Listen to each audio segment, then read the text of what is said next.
As discussed by various speakers, social enterprise needs to be a sustainable undertaking.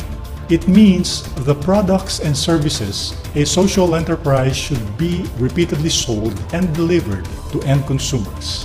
In this era of globalization, such challenge can be formidable with countless products and services competing in an increasingly diversified market.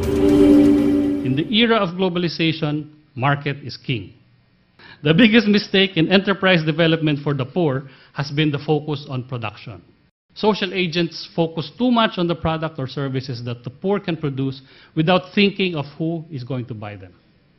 One of the problems that has led to the low productivity of the poor is the way some development agents have pampered them into thinking that their poverty is a reason to demand for a premium in price for their product. The social enterprise challenge is finding the right product or service that can be produced by the poor at a price that consumers are willing to buy.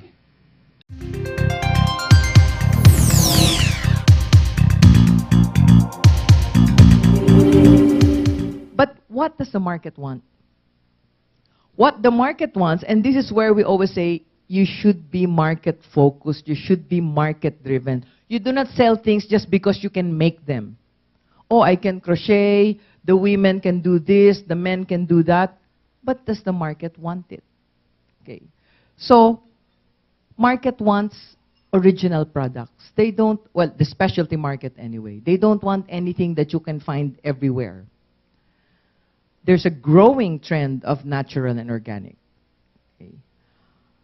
And they want fair trade and socially responsible products, or products that are made by people who are, in the cultural communities, and environment-friendly products. What are the gaps? So you have the producer, the product, the marketing trend on the one side. You have the market, the need, and the response on the other side. So you have to, they say when there is a need, you have to fill that need and fill that gap. So that's where we put our store. If the product satisfies a need, maybe that's why nobody's buying it, because nobody really needs it. We don't want you to buy something because naawa ka, out of pity. You want to buy something because you need it, you like it, I can use it, then I'll buy it. The market will only patronize the products and services a business offers if it fulfills a need or a want at a given price. So that's a basic assumption. If the product or service does not meet the value that the market wants, the enterprise will not be sustainable. Products and services of value are created out of exceptional product development and innovation. The session discussed the various challenges faced by social entrepreneurs in the product development and packaging field and how these problems are being addressed.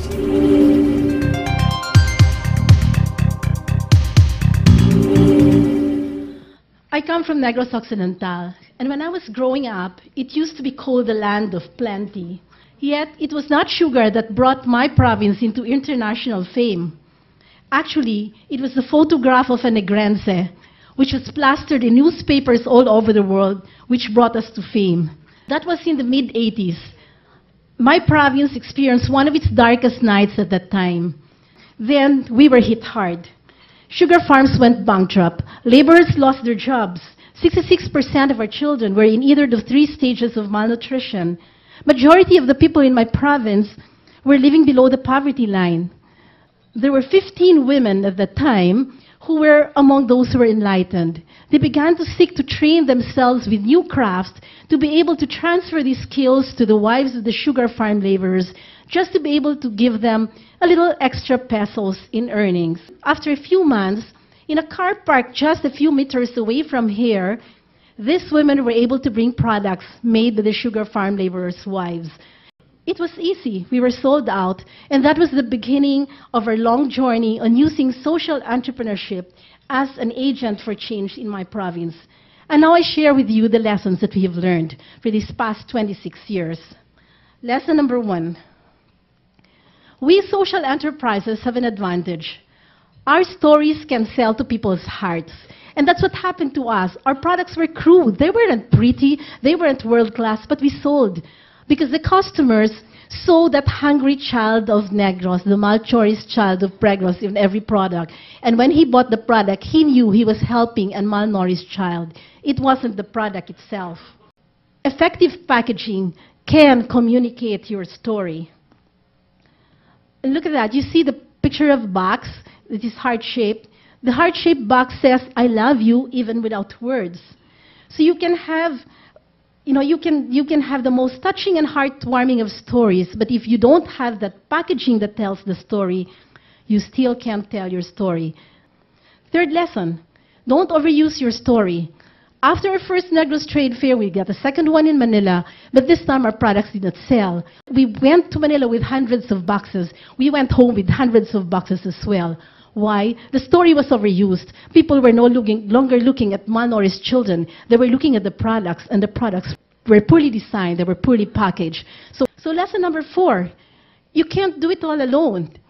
We had to get professional help. We had to go to then Design Center, Philippines at the time. We had to get professional designers. We realized that it was impossible. We just had to do it with everybody else.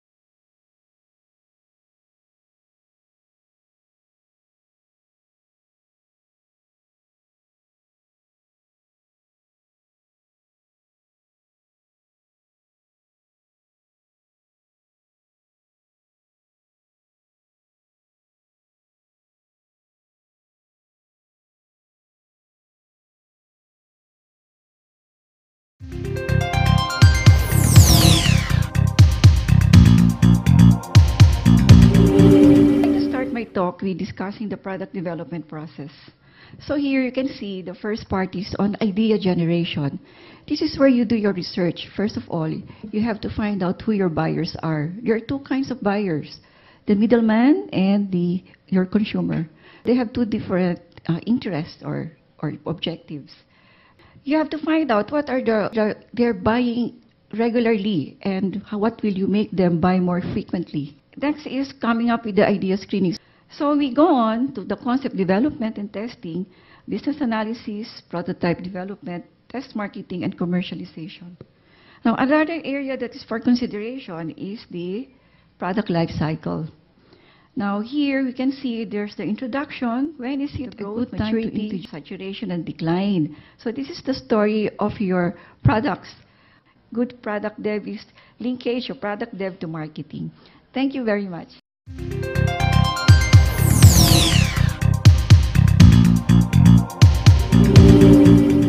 There's all these markets that are out there. But when you begin to say, I need to create a product, or I have a product, there are key questions that you need to begin to ask. First is, what is your story? There's a story behind each product. So the challenge is when you create a product, begin to say, is there a specific story about what we are trying to create? There are what we call trends. There is what we call strategic planning, because you need to be able to see a range or a vision of creating products for the next 3 years.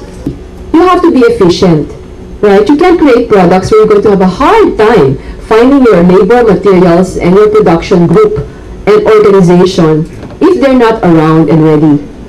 You have to be the least wasteful, and we need to produce what the market wants. You have to look around and think of things that are not yet being created, and this is where innovation comes in. Your community might have a lot of raw materials, but not enough skills, so we need to be able to see what is the lack. There are always designers and other technical people who can help. One good product is better than 10 that are mediocre.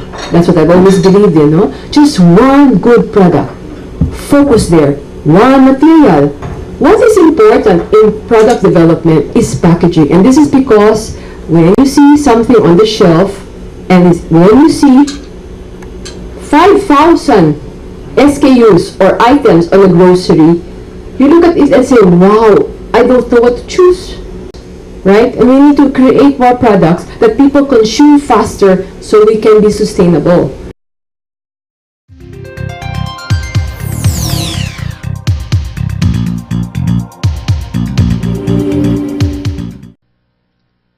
Doing business to address a social problem.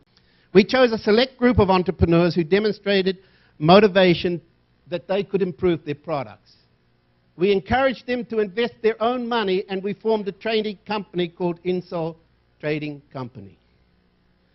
Okay, we also found some social investors in California and other places who were small business people, and they also invested in solidarity with the entrepreneurs. We have developed and looked at the market, niche market.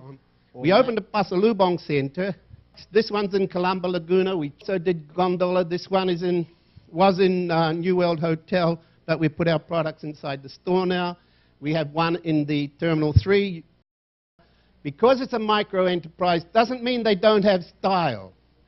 It doesn't mean that they don't have quality. It doesn't mean that they don't have flavor. In fact, many countries, and I tell you this for the Philippines, my own country, New Zealand, grew up on micro business that grew. Netherlands, Belgium, a lot of successful countries, it was the micro that started the economic growth in those countries. And we can do it here, I believe that. Thank you. An exceptional product satisfies a basic need on the part of the consumer. At the same time, it has to stand out above the rest and generate interest and desire as a result of great packaging. There's a lot of reasons why consumers decide to buy products: physical, psychological, social, and practical reasons. Exceeding consumer expectations can guarantee positive responses and assure business sustainability because of continuous demand and purchasing decisions. A social enterprise aiming for survival and profitability needs to stay competitive this way before it moves on to achieve its larger goal of alleviating poverty.